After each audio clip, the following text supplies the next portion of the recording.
তিনজন মিনিস্টার আছে, শোভনদেব, প্রদীপ মজুমদার আর বেচা, মাত্রই কজনে।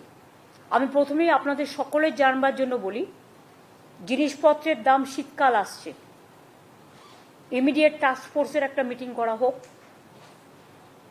এবং আলু আর পেঁয়াজের দামটা কেন বাড়াচ্ছে। আমি আলু বলেছিলাম নিজের রাজ্য আগে পাবে, যেটা আমি প্রোডাকশন দিই। আলু সিড আমরা নিয়ে আসছি, সিড তো আমাদের নেই, সেন্ট্রাল গভর্নমেন্ট থেকে আনতে হয়, ওরা অনেক দাম নেয়। আলু সিডের প্রবলেম হচ্ছে, বাট এই প্রবলেমটা আগামী দিন আমাদের নিজস্ব করে কিছু করতে হবে যাতে সমাধান হয়। কিন্তু আমরা বলেছিলাম আমাদের যা প্রয়োজন রাজ্যের, সেটাকে রেখে নতুন আলু যতক্ষণ পর্যন্ত না উঠছে ততক্ষণ পর্যন্ত বাইরে আলুটা যাবে না। এখন তো দেখছি এরা এক্সপোর্ট পর্যন্ত করতে শুরু করে দিয়েছে। Please take stock. আমি আজ থেকে মার্কেটিং, অরবিন্দ আমাদের ওঙ্কার মিনার হাতে দুটো ডিপার্টমেন্ট ছিল, একটা এগ্রিকালচার ডিপার্টমেন্ট আর একটা মার্কেটিং ডিপার্টমেন্ট এগ্রিকালচার। দুটো খুব বড় ডিপার্টমেন্ট, একজনের দ্বারা সম্ভব নয়। বেচারা মান্নাকে আমি দায়িত্ব দিলাম, অ্যাগ্রো মার্কেটিং ডিপার্টমেন্টের চেয়ারম্যান করলাম আজ থেকে। সুতরাং প্লিজ টেক এ স্টক, কোন পজিশনে আছে এবং আমাকে জানাতে হবে, টাইম টু টাইম মনিটর করতে হবে। ডিজিকে ডাকুনি কেন এই মিটিংয়ে? Immediate call.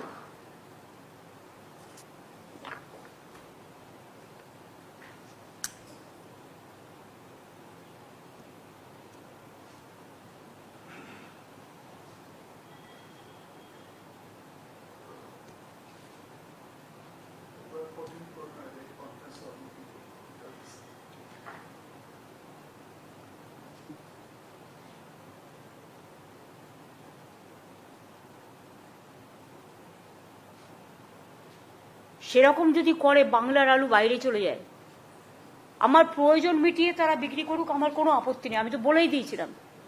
এবং আমি ছাড়তেও শুরু করেছিলাম, ছেড়েও ছিলাম অনেকটা।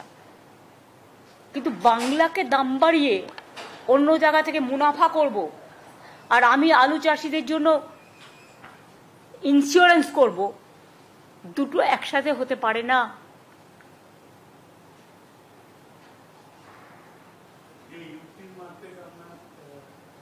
আমি অন্য কোনো রাজ্যের সাথে আমার মার্কেটের তুলনা করব না। It depends on state to state. সব জায়গায় দাম বেড়েছে বলে আমাকেও দাম বাড়াতে হবে, তার কোনো মানে নেই। আমার এখানে হচ্ছে শস্য শ্যামলা বাংলা, ধনধান্যে পুষ্পে ভরা, চাল উৎপাদন, আলু উৎপাদন, এগুলো বাংলা রেকর্ড হিসেবে কাজ করে। আমি সেখানে অন্য রাজ্যকে বাড়তে দেবো, আমার জিনিস দিয়ে সাপ্লাই করে দেবো, আর আমার নিজের রাজ্যে দাম বাড়াবো, এই যুক্তি হতে পারে না। আমার নিজের রাজ্যের মানুষ খেয়ে তারপর যদি থাকে, আমি নিশ্চয়ই সেটা বিক্রি করার সুযোগ করে দেবো। ইভেন আমি একথাও বলেছিলাম যে তোমার যদি পড়ে থাকে আমি আইসিডিএসে নিয়ে নেবো, আমি মিড ডে মিলে নিয়ে নেবো, তোমাদেরটা যাতে নষ্ট না হয় আমরা দেখব। নতুন আলু উঠতে উঠতে জানুয়ারির লাস্ট উইক বা ফেব্রুয়ারির ফার্স্ট উইক ছাড়া হবে না। সবটাই যদি আপনারা ছেড়ে দেন শুধু বাইরে বিজনেস করবার জন্য, বর্ডার দিয়ে এগুলো যাচ্ছে, আবার কন্ট্রোল করো। আর তার আগে স্টক আমাকে দেখাবে, কত ছিল, কত বেরিয়েছে, এখন কত আছে।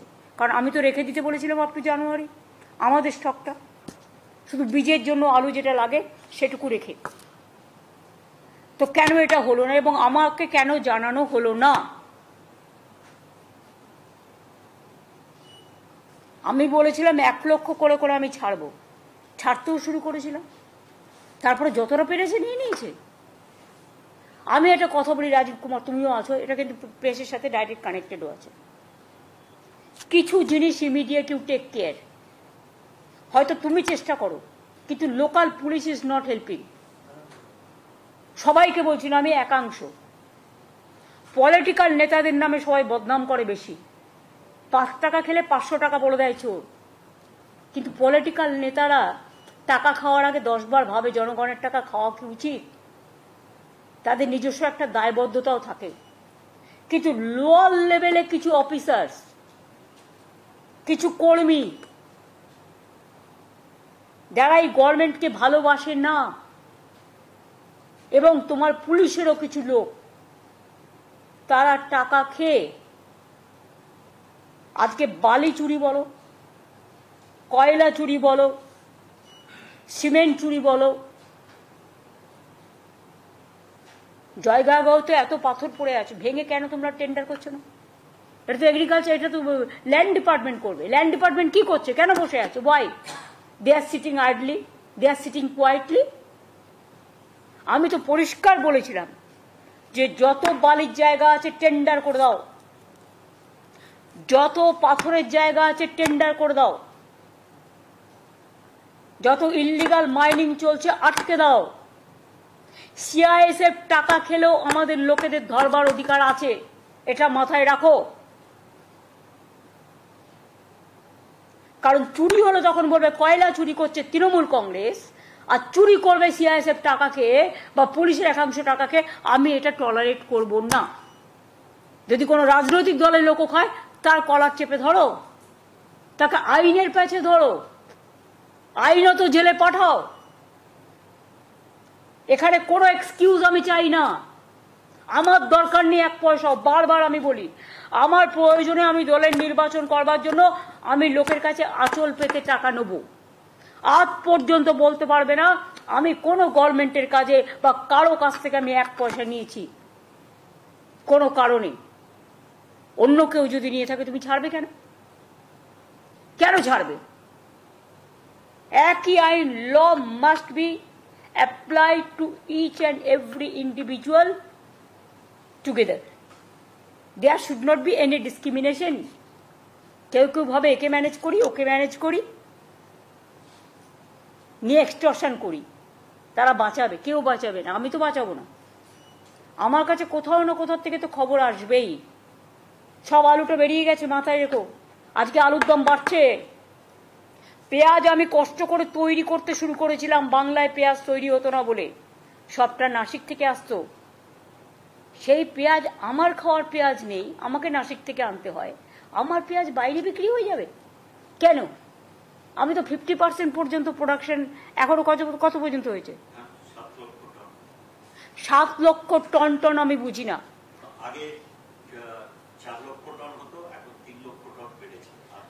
আমি পার্সেন্টেজ জিজ্ঞেস করছি, কত পার্সেন্ট? 75%। আমি সেই জায়গাটায় নিয়ে এসেছি। তো আমার যদি 50% বিক্রি হয়ে যায় বাইরে, এক্সপোর্ট হয়ে যায়, কারা গো? তাকে আমি টাকা দেবো, তাকে আমি বিমা দেব, তাকে আমি জমি উর্বর করার জন্য ইকুইপমেন্টস দেবো, প্রিজার্ভেশনের জন্যও দিচ্ছি।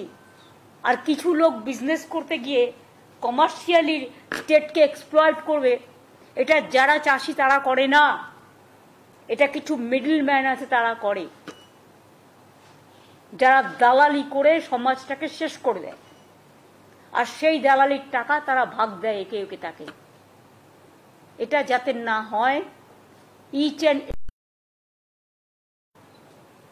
তুমি এসটিএফকে স্ট্রং করো, অ্যান্টি করাপশন ব্যুরোকে স্ট্রং করো। আমি সিআইডি রিসাপেল করব, টোটালটাই।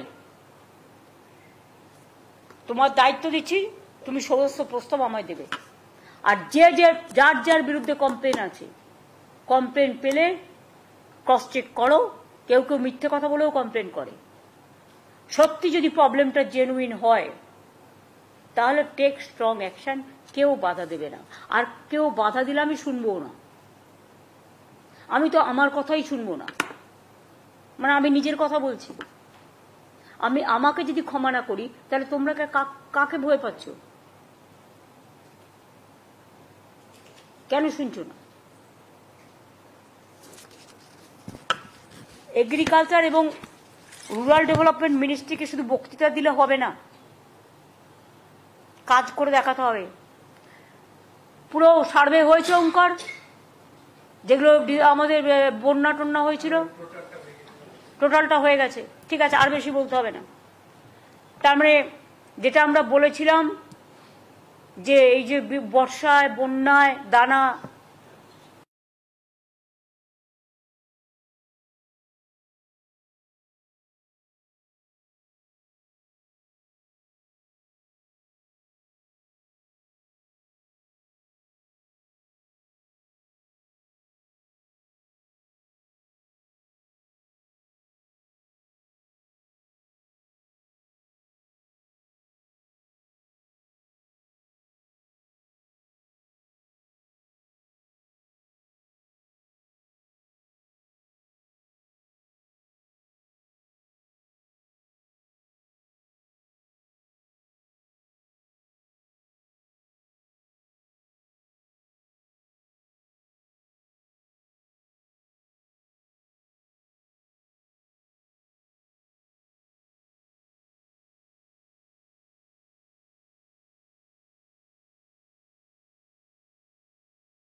সেপ্টেম্বর পর্যন্ত থাকে, কিন্তু আমরা দানার জন্য এবং প্রাকৃতিক দুর্যোগের জন্য বাড়িয়ে নভেম্বর করেছি। তা আপনি ওয়েট করেন না কেন? আমি কি আপনাকে আমাকে বলতে হবে কেন? আমি কি মানে কিছু জানি না? বাড়িয়েছি আমি, আর আমার মনে নেই? আমার যথেষ্ট মনে থাকে। আমি আজকে যেটা প্রেসকে বলবো যে প্লিজ এগুলো পজিটিভভাবে দেখুন, নেগেটিভভাবে দেখার চেষ্টা করবেন না। আপনারা কি করেন, পজিটিভ জিনিসটাকে অ্যাভয়েড করে অলওয়েজ নেগেটিভ ব্যাপারটাকে সামনে নিয়ে আসেন। তাহলে তো আপনাদের সামনে মন খুলে আমি ট্রান্সপারেন্সি মেনটেন করে, স্বচ্ছতা মেনটেন করে কোনো কাজ করতে পারবো না।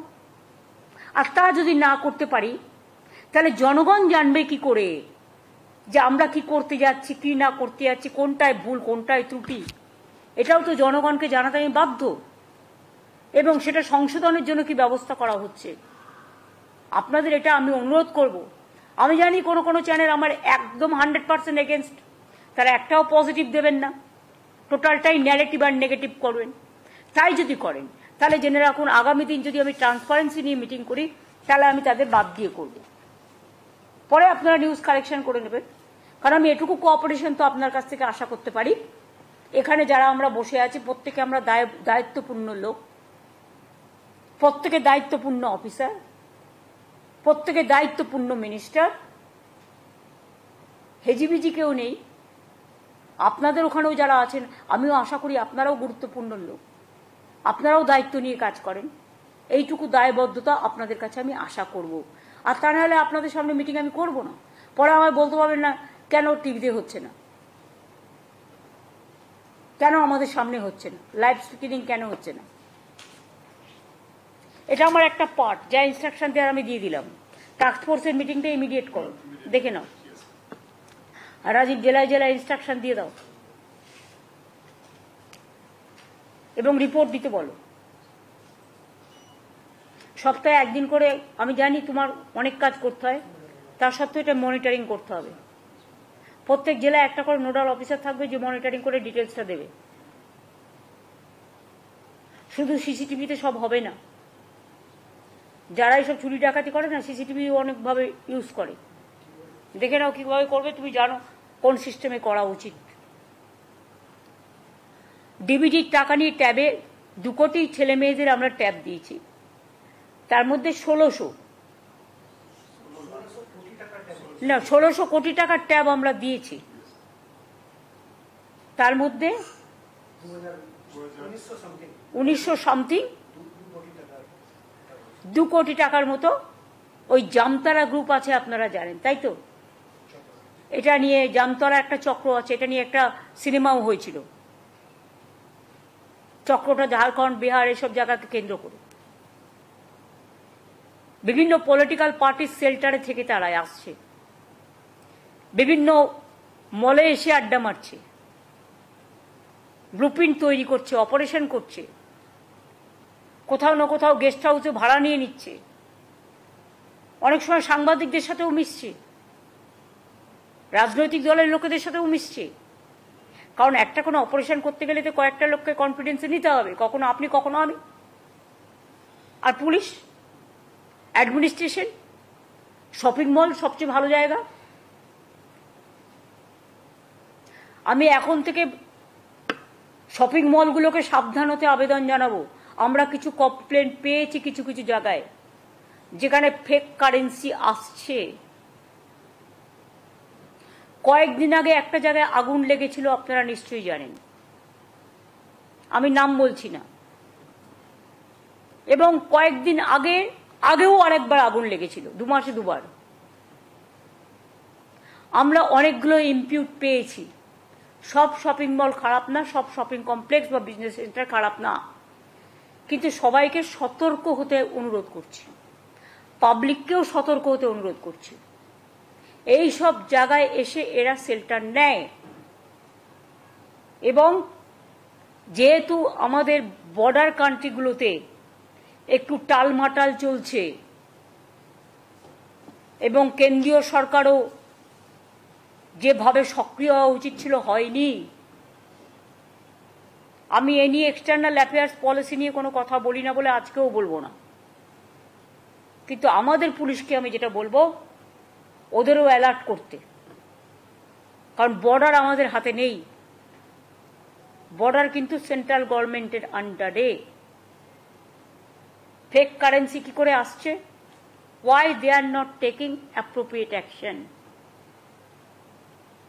বর্ডারে বর্ডারে, স্টেটে স্টেটে, all state বর্ডারে, all district বর্ডারে, all gateway of the commissionerate, all important places এখন থেকে রেগুলার নাকা চেকিং হবে। আমি পাবলিকের কাছ থেকে কোঅপারেশন চাইব, তার কারণ হয়তো নাকা চেকিং করতে গেলে অনেকে আপত্তি জানায়, ভাবে আমার অসম্মান হচ্ছে। আমার গাড়িতে নাকা চেকিং হলেও আমি খুশি হব, তার কারণ আমিও তো চাই না যে কোনো একটা লোক সুযোগ নিয়ে আমার গাড়িতে কিছু রেখে দিই। সুতরাং আমাদের সকলকেই সতর্ক হতে হবে। নাকা চেকিং কম্পালসারি, সকাল দুপুর সন্ধে নয়, যে রাত্রিবেলা করলাম দিনে করলাম না তা নয়। রেলেও নাকা চেকিং হওয়ার দরকার আছে। রেলের মধ্যে থেকে অনেক আর্মস আসছে, আমরা 17-18টা আর্মস ফ্যাক্টরি অলরেডি খুঁজে বের করেছি বিহারের ওদিক থেকে, যেখান থেকে আর্মস আসছে। জিএমদের ডেকে দরকার হলো তুমি একবার বলো, চিফ সেক্রেটারিকে আমি বলবো ডিজিকে সাথে নিয়ে, ওখানে জিআরপি এবং আরপিএফ কে বলবে চেক করতে। আমাদের ঘাড়ে চাপিয়ে দিলে হবে না। প্লেন আমাদের হাতে নেই, ট্রেন আমাদের হাতে নেই, কিন্তু তাদের অনেক ভাইটাল রোল আছে। অনুপ্রবেশ হবে কি করে? পাসপোর্ট আগে কে পাসপোর্ট নিয়ে আসছে, তার পাসপোর্টটা আদৌ ঠিক কিনা আমি কি করে জানবো? এটা আমার ডিউটি নয়, এটা তো এয়ারপোর্টের ডিউটি, সিআইএসএফ এর ডিউটি। কয়লাকে সাপ্লাই করছে তো বিএসএফ এর ডিউটি, সিআইএসএফ এর ডিউটি। বর্ডার দিয়ে কে ঢুকছে তো বিএসএফ এর ডিউটি। গরুকে পাচার করছে তো বিএসএফ এর ডিউটি। সুতরাং they have to be very serious about it. ডেভেলপমেন্টের কাজ তো সেন্ট্রাল গভর্নমেন্টকে করতে হয় না, কিন্তু বর্ডার সিকিউরিটি তো সেন্ট্রাল গভর্নমেন্টের আন্ডারে, ডিফেন্স সিকিউরিটি তো সেন্ট্রাল গভর্নমেন্টের আন্ডারে, রিজার্ভ ব্যাংক তো তাদের আন্ডারে, এই তিনটে ডিপার্টমেন্ট তো তাদের আন্ডারে। সেখানে তারা ভালো করে কাজ করুক, আমাদের কোঅপারেশন পাবে। সিরিয়াস হয়ে যাচ্ছে, কারণ আমাদের যেহেতু অনেকগুলো বর্ডার আছে, আবার আমাদের বর্ডারের পাশে অনেকগুলো গেটওয়ে আছে। মনে রাখতে হবে আমাদেরটা হচ্ছে চিকেন স্নেক। বন্যাও আমরা ফেস করব, দাঙ্গাও আমরা ফেস করব, ফেক কারেন্সিও আমরা ফেস করব, জামতালাও আমরা ফেস করব, আমদানি জামদানিও আমরা ফেস করব, ফরেন ফান্ডও আমরা ফেস করব। ওয়াই? ফরেন ফান্ড তো আমার আন্ডারে নেই, ফরেন ফান্ড তো সেন্ট্রাল গভর্নমেন্টের আন্ডারে। কি করে ফরেন ফান্ডিং হচ্ছে এখানে? টেক কেয়ার করবে না? Very serious matter. আমি সিএসকে বলবো এটা নিয়ে ক্যাবিনেট সেক্রেটারির সাথে কথা বলে নিতে এবং হোম সেক্রেটারির সাথে। এবার আমার কতগুলো ঘোষণা আছে, আমি প্রেসের সামনে বলবো এটাকেও গুরুত্ব দিতে, কারণ হাজার হাজার মানুষের ব্যাপার আছে। মনে রাখবেন, আপনাদের যখন একটা টিভির মাধ্যমে খবরটা লোকে পায়, তারা অনেক খুশি হয়ে যায়, এতে টিআরপি বাড়ে, কমে না। কৃষক বন্ধু 24-25 রবি মরশুমের জন্য আমাদের কৃষক বন্ধু প্রকল্প আছে, আগেই আমরা করেছি। 24-25 রবি মরশুমের জন্য কৃষক বন্ধু নতুন প্রকল্পে 1,08,95,000 কৃষককে, সংখ্যাটা আবার বলি, 1,08,95,000 কৃষককে মোট 2,943 কোটি টাকা সহায়তা প্রদানের সূচনা করা হলো। আগামীকাল থেকেই টাকা ছাড়া হবে।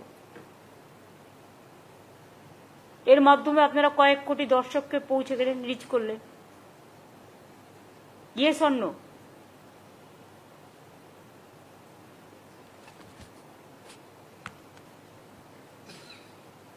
অর্থাৎ এবছরই কৃষক বন্ধু নতুন প্রকল্পে বাংলার কৃষকদের মোট 5,859 কোটি টাকা সহায়তা দেওয়া হলো।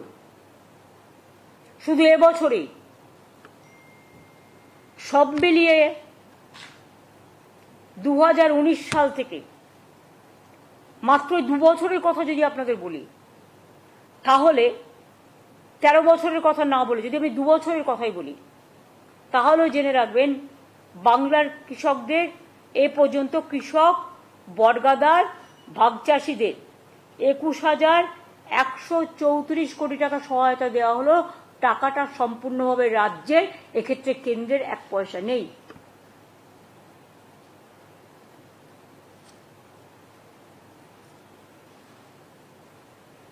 Am I clear? অন্তত হাত তুলে একজন দেখান, বুঝেছেন? ওই দীপঙ্কর নন্দী বুঝলে হবে না, ও শুনবে এক লিখবি এক।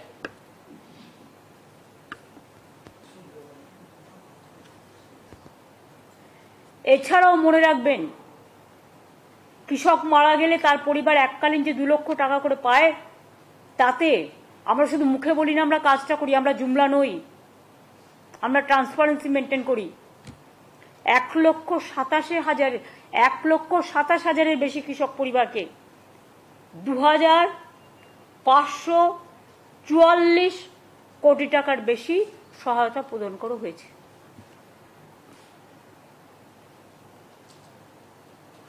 এছাড়াও শস্য বীমা প্রকল্প মানে ক্রপ ইন্স্যুরেন্স, আগে চাষিদের টাকা দিতে হতো, কিন্তু এখন চাষিদের টাকা দিতে হয় না, আর সেন্ট্রাল গভর্নমেন্টের টাকা আসে না, আমরা দিই 100%।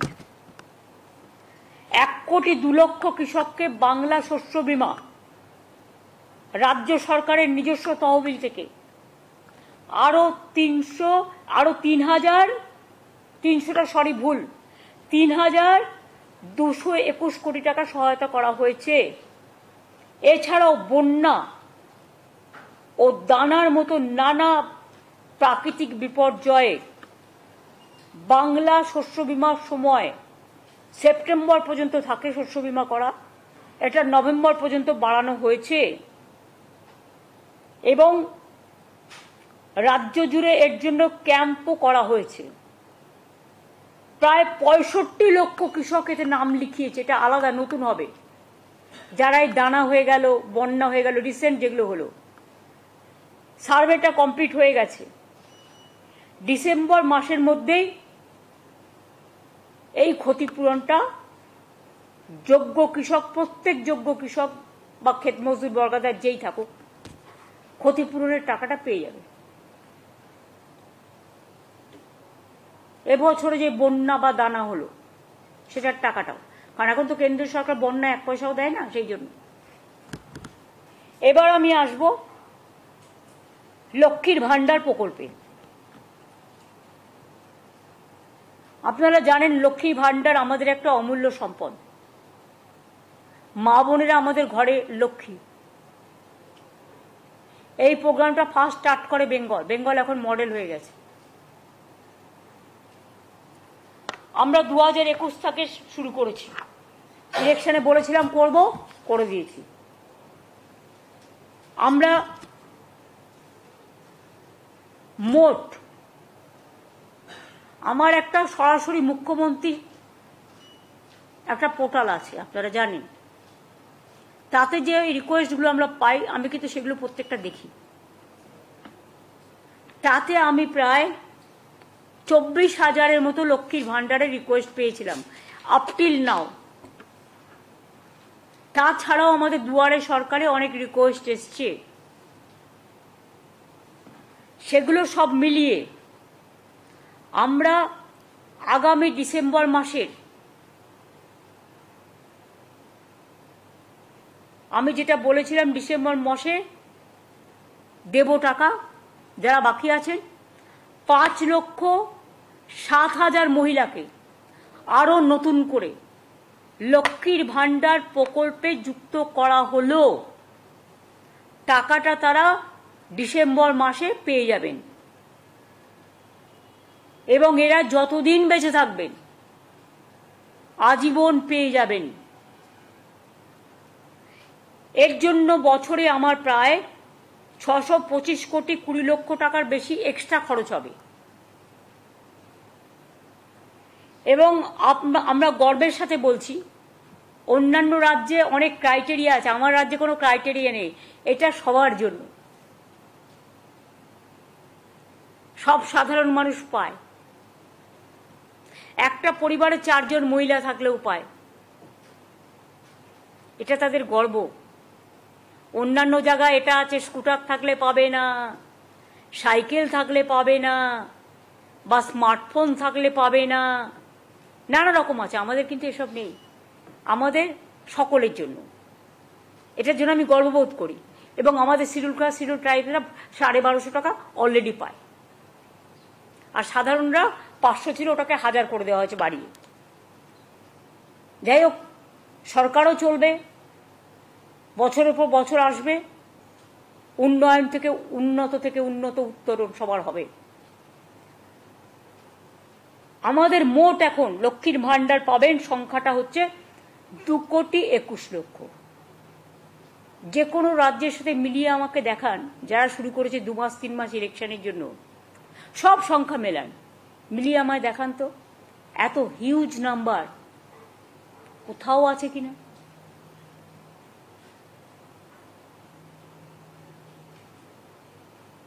এবং শুধু তাই নয়, ওই বিধবা ভাতা করে নতুন করে তাকে অ্যাপ্লাই করতে হবে না। যখনই 60 বছর হয়ে যাবে অটোমেটিক্যালি সে সারা জীবন পাবে, মানে ওইটাই বিধবা ভাতা লক্ষ্মী ভান্ডারই চলে যাবে, বিধবা ভাতা বার্ধক্য ভাতা হিসেবে। তাকে আর অ্যাপ্লাই করতে হবে না। অ্যাপ্লাই করলে পায় না, পড়ে থাকে, কারণ ওখানে আবার সেন্ট্রালের টাকা আসতে লাগে। আমরা 50% দিলে ওরা 50% দেয়, কখনো দেয় কখনো দেয় না। যেমন আবাসের টাকা বন্ধ, ওখানে সেন্ট্রাল গভর্নমেন্ট একা টাকা দেয় না। নামটা প্রধানমন্ত্রী আবাস যোজনা, কিন্তু 40% টাকা আমাদের দিতে হয়। ইলেকশনের সময় পোস্টারিং করে, ঘর ঘর মে জল দিয়া, 75% খরচ আমরা দিচ্ছি টাকা দিয়ে, মনে রাখবেন। কিন্তু পিএইচির কাজটা 16 চলছে বলে আমরা একটা মিটিং করতে আমি সিএসকে বলেছি already. I am not satisfied. Pipe পড়লেও অনেক জায়গায় লোকে জল পায়নি, এটা আমার কাছে খবর আছে। এবং আমি বলেছি এটাকে কি করে তাড়াতাড়ি করা যায়, স্পিড আপ করা যায়। যারা করবে না, নন কোঅপারেশন করবে, তাদের সরিয়ে দাও, দরকার হলে নতুন লোক দিয়ে কাজ করা।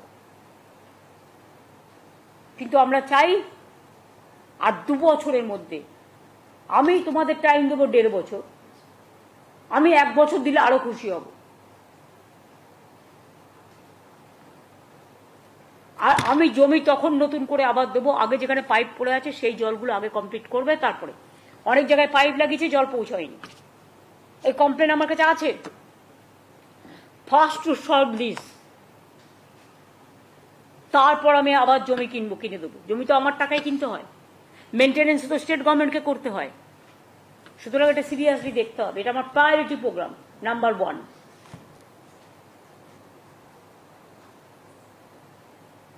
এখনো পর্যন্ত আপনারা শুনলে অবাক হয়ে যাবেন, এত টাকা সেন্ট্রালের কাছে পড়ে থাকা সত্ত্বেও শুধুমাত্র লক্ষ্মীর ভাণ্ডারে বাংলার মেয়েরা প্রায় 48,490 কোটি টাকা সহায়তা পেয়েছেন। এবং এটাতে যদি 600 কোটি টাকা যুক্ত আসে, তার মানে কি 48,490 কোটি টাকা পেয়েছেন। এবং আরো যদি 600 কোটি টাকা যুক্ত হয়, 625, তার মানে এটা হবে 2 কোটি, সরি, তার মানে এটা হবে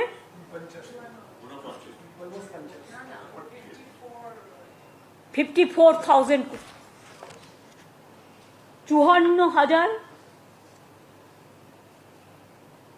54,000 কোটি টাকার মতো হবে।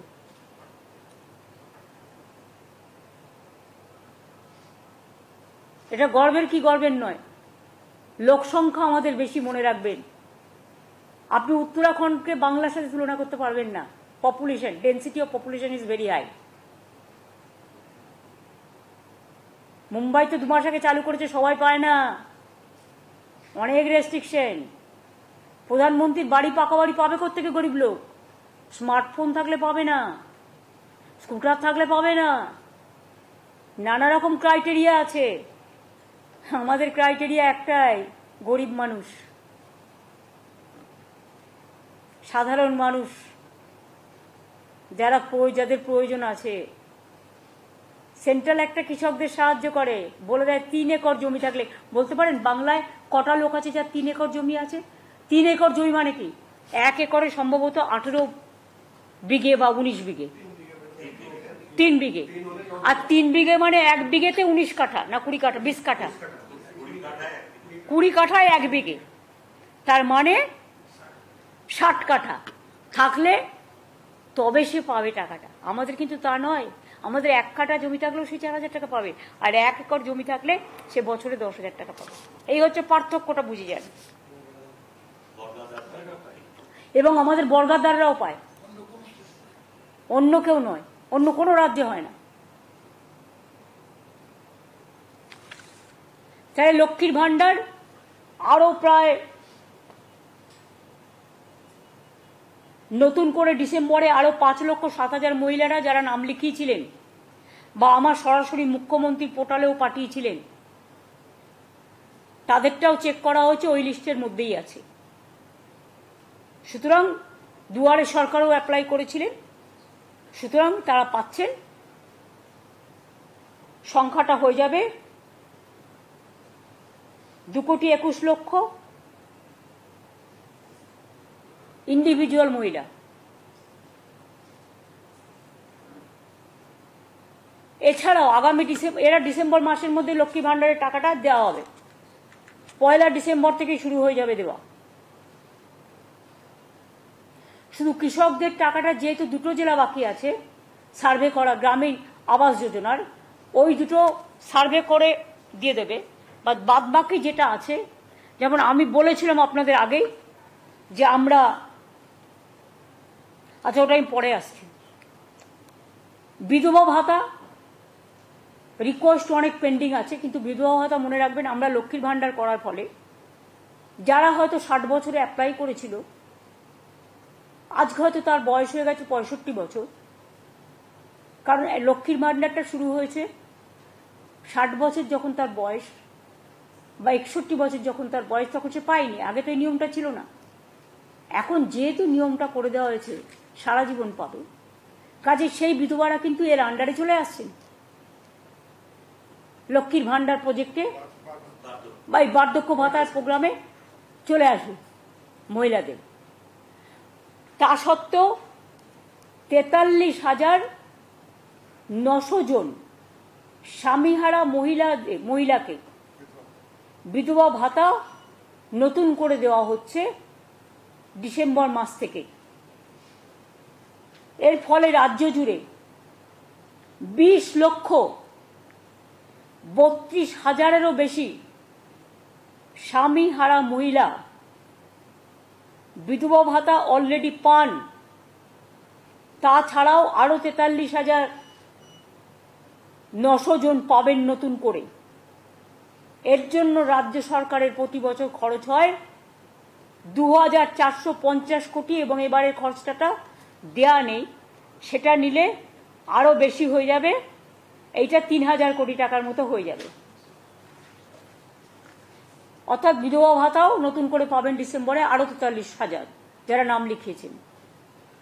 বাদ বাকি আরো যারা থাকবেন, কাউকে আমরা লক্ষ্মীর ভান্ডারে অ্যাডজাস্ট করব, কাউকে সংখ্যালঘু দপ্তর আছে, ওদের একটা প্রোগ্রাম আছে, কারো ট্রাইবেল ডিপার্টমেন্ট আছে। এটা আমি পুরো সার্ভে করে দেখে আস্তে আস্তে আস্তে আস্তে টেক কেয়ার করব। এছাড়াও আপনারা জানেন আমাদের ফিজিক্যালি চ্যালেঞ্জড, বিশেষভাবে সক্ষম যে ছেলে মেয়েরা, তাদেরও আমরা মানবিক ভাতা দিই। আগামী ডিসেম্বর মাস থেকে আরো 19,000-এরও বেশি বিশেষভাবে সক্ষম মানুষকে মানবিক ভাতা দেয়া হবে। এর জন্যও কিন্তু বাড়তি আমাদের প্রায় 23 কোটি টাকা খরচ হবে। এখনই রাজ্য জুড়ে 7,50,000-এর বেশি বিশেষভাবে সক্ষম মানুষ মানবিক ভাতা পাচ্ছেন। যা প্রায় 900 কোটি টাকা ব্যয় করে বছরে।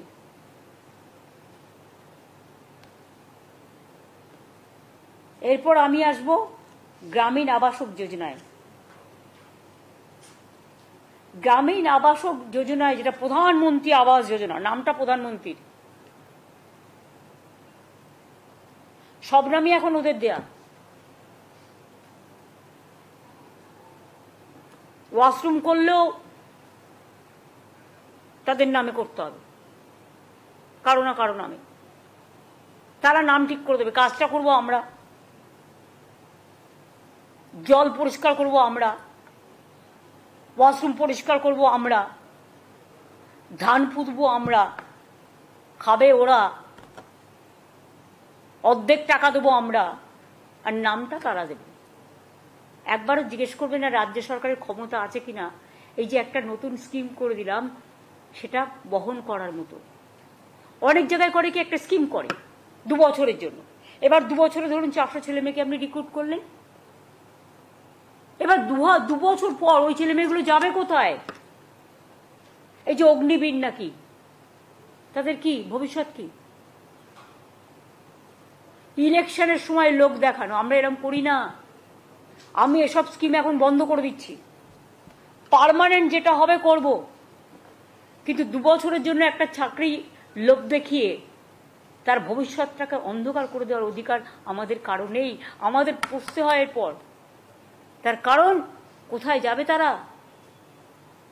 অনেক কেস হয়েছে এরকম। যাই হোক, আবাস যোজনার টাকা সেন্টারকে তো তার টাকাটা খরচা করতে হবে। রাজ্য থেকে যে জিএসটি তুলে নিয়ে যাচ্ছে, এখন তো রাজ্যের কোনো ট্যাক্স নেই। এটা যে ওনাদের পকেট থেকে দিচ্ছে তা নয়। আগে তো রাজ্য সরকার ভ্যাট কালেকশন করতো, অন্য সেলস ট্যাক্স কালেকশন করতো। এখন তো এগুলো কিছু নেই। এখন তো একটাই ট্যাক্স, জিএসটি ট্যাক্স। ট্যাক্সটা কালেকশন করে কে? কেন্দ্র। তাহলে রাজ্যের ভাগটা দেবে কে? কেন্দ্র। এর জন্য কেন্দ্র দিল, কেন্দ্রকে নাম করতে হবে তা নয়। এটা রাজ্যের ভাগ, রাজ্যের মানুষের অধিকার। সে একটা রেস্টুরেন্টে গেলেও, একটা কাপ চা খেলেও তাকে জিএসটি ট্যাক্স দিতে হয়। একটা শাড়ির দোকানে গিয়ে শাড়ি কিনতে গেলেও তাকে জিএসটি ট্যাক্স দিতে হয়। একটা সোনার দোকানে গিয়ে সোনা কিনতে গেলেও তাকে জিএসটি ট্যাক্স দিতে হয়। এর থেকে আমাদের যেটুকু ভাগ সেটা তো পুরো দেয় না, যেটুকু আমরা পাই সেটাও পুরো দেয় না। সেই টাকা থেকে মনে রাখবেন আমাদের অংশটার মধ্যে থেকে আবাস যোজনায়, মানে প্রধানমন্ত্রীর নামে আবাস যোজনা করেছে, তাতে 60% টাকা ওরা দিত। দেওয়ার কথা 100%, কারণ ট্যাক্সটা যেহেতু এখান থেকে কালেকশন করে নিয়ে যায়। আর আমাদের কত দিতে হয়? 40%। তাহলে এবার বলুন, গ্রামীণ যোজনা, আবাস যোজনা রাজ্য সরকারের ডাইরেক্ট টাকা ছাড়া হবে? নামটা হবে প্রধানমন্ত্রী। কই, মুখ্যমন্ত্রীর নামে তো আমি কোনো প্রোগ্রাম আজ পর্যন্ত করিনি। কেন করব? কাজে মানুষের পরিচয়। এমন কোনো দুঃসময় আসেনি যে আমাদের নামে স্কিম করতে হয়। স্কিম করতে গেলে বড় মানুষদের নামে করো, বীরদের নামে করো, বীর জওয়ানদের নামে করো, যারা সমাজের সংস্কৃতির গর্ব তাদের নামে করো। বাংলায় অনেক ভাষা আছে, সেই ভাষার মান উত্তরণ করো, উন্নয়নের নামে করো, কিন্তু নিজের নামে programme no, I don't support. এবার আমি এটাও চাই না একদিন না একদিন সব মানুষেরই জীবন শেষ হয়। যদি আগামী 10 বছর বাদেও আমার মৃত্যু হয়, আমি চাই না আমার একটা স্ট্যাচু কেউ তৈরি করুন।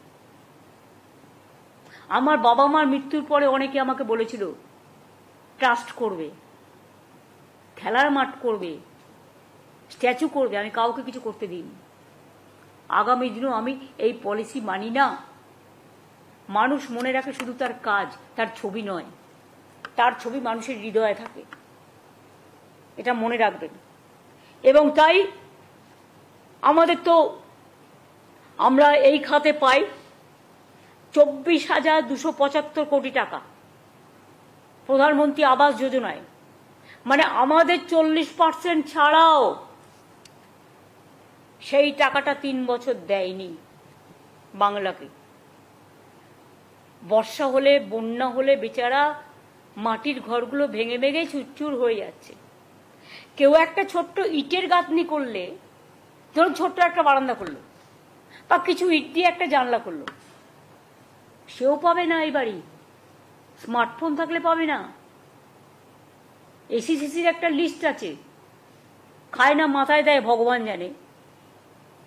আমরা আসার পরে প্রায় বামপন সরকার রেডি করে রেখেছিল, ওইটাই করতে হয়েছে।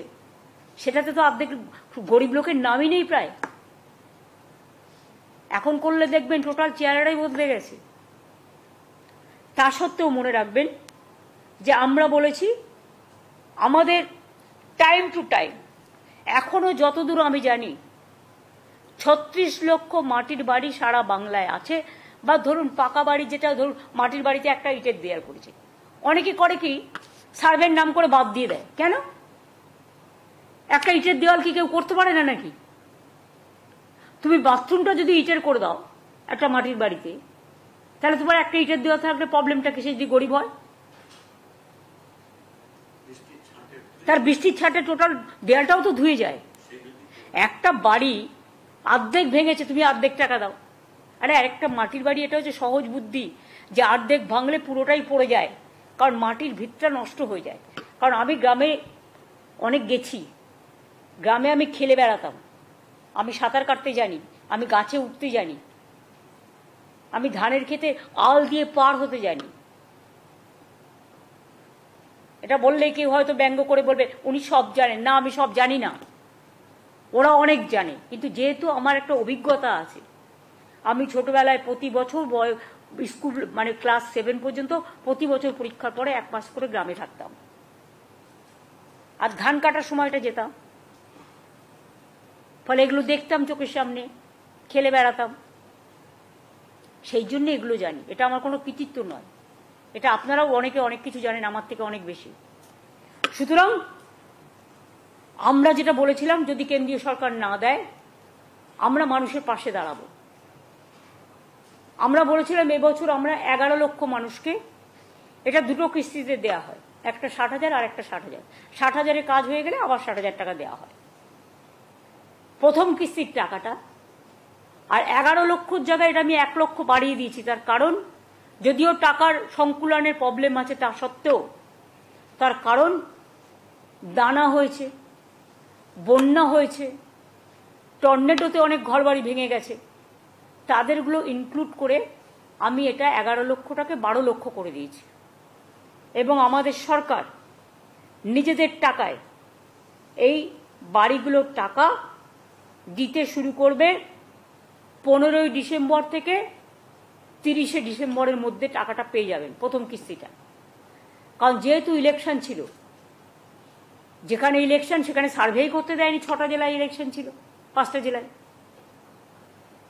ফলে ওই 5টা জেলায় যে লিস্ট আমাদের কাছে আছে, তা সত্ত্বেও তো এটাও তো ঠিক, লিস্টে অনেক সময় ধরুন আসল সার্ভেটা হয় না, অনেক গরিব মানুষ বঞ্চিত হয়। যাতে বঞ্চিত না হয়, তাই পশ্চিমবঙ্গ পঞ্চায়েত এবং গ্রামীণ ডিপার্টমেন্ট একটা সার্ভে করছে এলাকায়। সেই সার্ভেটা মানে কাউকে বাদ দেওয়া নয়, যারা গরিব তারা পাবেনি।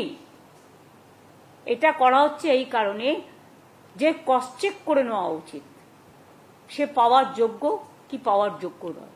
যদি কেউ পাওয়ার যোগ্য হয়, সেটা বঞ্চিত না হয়। কিন্তু এই 12 লক্ষ দেওয়ার পরেও আমাদের কিন্তু আরো বাকি থাকবে 24 লক্ষ। আগে আমরা 50 লক্ষ বাড়ি করে দিয়েছি এই 12 বছরে। আরো 24 লক্ষ বাকি থাকবে, সেটা আমরা ফেজ ওয়াইজে যখন আমাদের টাকা অ্যাভেলেবেল হবে তখন সেটা আমরা করে দেব। কিন্তু আমরা এটা বলছি না তুমি পার্টির মেম্বার হও তবেই তুমি আবাস যোজনা পাবে। কি করে পাবে? তোমার আবাস যোজনায় তো 40% রাজ্যকে দিতে হয়। তাহলে কি তোমার 60% নিয়ে মানে শুধু একটা আঙুলে হাত হয় না 5টা আঙুলে হাত হয় কমপ্লিট?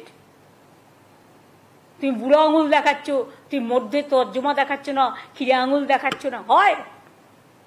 বলুন না, স্বাভাবিক তো তুমি পার্টির মেম্বার হলে আয়ুষ্মান পাবে, কেন?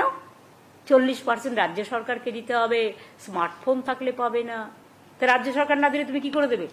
হ্যাঁ তুমি করো, 100% দেবে, আমার কোনো আপত্তি নেই, দিয়ে দাও 100%, যাকে দেবে দিয়ে দাও, খুশি হব। তুমি আমার উপর চাপিয়ে দেবে, আমার টাকাও দেবে না, মানুষকে টাকাও দেবে না। ভাই তোমাদের দয়া দরকার নেই, আমাদের মতো করতে দাও। মানুষের আশীর্বাদে যখন 12,50 লক্ষ আগে করতে পেরেছি, 12 লক্ষ দিচ্ছি আমরা ডিসেম্বর থেকে, আরো 24 লক্ষ যেটা বাকি থাকবে আমি 2-3 বছর টাইম হাতে নেব।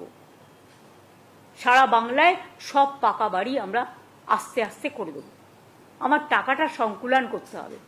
রিজার্ভ ব্যাংক তো আমার কাছে নেই যে ছাপিয়ে দেবো বা নোটবন্দি করে টাকা জোগাড় করব। টাকাটা রাজ্যের ট্রেজারিতে ইনকাম করে আনতে হবে। জলের ওপর ট্যাক্স চাইব না, বিদ্যুতের দাম বাড়াবো না। গ্রামীণ এলাকায় দেখুন যেখানে সিএসসি নেই কোনো দাম বাড়েনি তো বিদ্যুতের। ইভেন 100 ইউনিট পর্যন্ত যারা 3 মাসে পায় তারা ফ্রি পায়। টাকাটাও তো জোগাড় করতে হবে। টাকাটা যখন আমার কাছে আসবে, সংকুলন হবে, আমি কথা দিচ্ছি, আমি যদি কথা দিই, আমি জুমলা সরকার করি না যে বলবো এক করব না। ইলেকশনে যা যা বলেছিলাম প্রত্যেকটা করে দিয়েছি। এটা মামাটি মানুষের সরকার। আমার সরকার আমার দলের কাছে দায়বদ্ধ নয়, দলকে ভালোবাসে। দলের স্লোগান ও মামাটি মানুষের সরকার, আমার সরকারেরও স্লোগান তাই। কিন্তু মনে রাখবেন আমার দায়বদ্ধতা ফার্স্ট প্রায়োরিটি মানুষের কাছে, তারপরে আমার দল। এটা আমি মেনটেন করি, কারণ দল আমাকে এটা বলেছে যেটা আমাদের ম্যানিফেস্টো কমিটমেন্ট, এটা আমাদের করতে হবে। তাই সরকার থেকে আমাকে সেই কাজটা করতে হয়। তার কারণ আমি মানুষকে দাঁড়িয়ে কথা দিয়েছি, আমি মানুষকে দাঁড়িয়ে যে কথাটা দিই সেই কথাটা শেষ পর্যন্ত করি। বাড়ির কাজ গ্রামীণ, আমি আগেই বলেছি বাংলা আবাস যোজনা হবে না, এটা বাংলার বাড়ি। টাকা যখন আমাদের, নামও আমাদের রাজ্যের নামে হবে, বাংলার বাড়ি। এখনো তো বাংলা নামটা করে দেয়নি। আসুন না কিছু প্রজেক্টের নাম মধ্যে দিয়ে করি। এটা অলরেডি আমাদের বাংলার বাড়ি হচ্ছে, আরবান এলাকাতেও হচ্ছে, রুরাল এলাকাতেও এটার নাম হবে বাংলার বাড়ি। আর পথশ্রীত গ্রামীণ রাস্তা আমরা করি আমাদের নিজেদের টাকায়, ইলেকশনের আগেও আমরা করে দিলাম। এবং ইলেকশনের আগেও জানুয়ারি না ফেব্রুয়ারি মাসে আমরা 9 লক্ষ লক্ষ্মীর ভাণ্ডার দিয়েছি, যখন কোড অফ কন্ডাক্ট চালু হয়নি এক্সট্রা।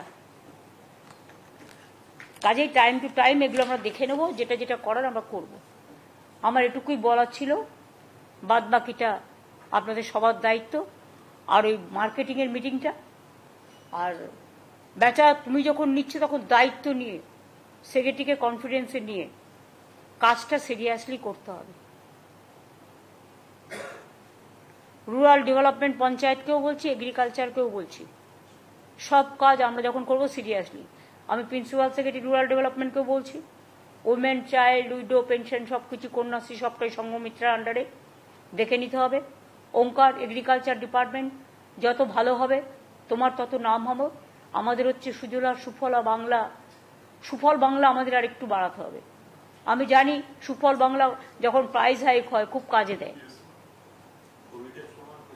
তুমি এগ্রিকালচারে কাজ করো, আরো কোনো একটা কাজ তোমাকে আমি দেখে দেবো। আর ফাইন্যান্সের তুমি এখন বুঝে গেছো প্রভাত, তুমি তো অনেকদিন কাজ করছো ফাইন্যান্সে। কমাস হলো 3 মাস হয়েছে, এখন বুঝেছো আশা করি। কাজে চটপট কাজগুলো করে ফেল। আর রাজীব তোমাকে যে দায়িত্ব দিয়েছে তোমাকে পালন করতে হবে। আর সিএস তো টোটালটাই দায়িত্ব নিয়ে করবে। আর যদি বলেন আমার দায়িত্ব কিছু না হলে বকাঝকা করা, কখনো ভালোবেসে কাছে টেনে নেওয়া, কিন্তু মানুষের কাজটা আমি আমার মন্ত্রীদেরও বলি, সবসময় মানুষের কাজের দায়িত্ব নিয়ে মানুষের কাজটাকে প্রায়োরিটি দেওয়া উচিত। আমি এটুকু বলে আমি সংবাদ মাধ্যমকে অনেক অনেক ধন্যবাদ, নমস্কার এবং আমাদের কৃতজ্ঞতা জানাচ্ছি। আপনারা এতক্ষণ আমাদের সময় দিয়েছেন, কিন্তু প্রত্যেকটাই পজিটিভ কাজ। আমি আশা করি মানুষের এই কাজগুলোকে আপনারা আপনাদের হয়তো অনেক জায়গায় অনেক অ্যাডভার্টাইজমেন্ট থাকে, সুযোগ পান না, কিন্তু দয়া করে এইগুলো যদি একটু মানুষকে জানান আমরা উপকৃত হব। অনেক ধন্যবাদ।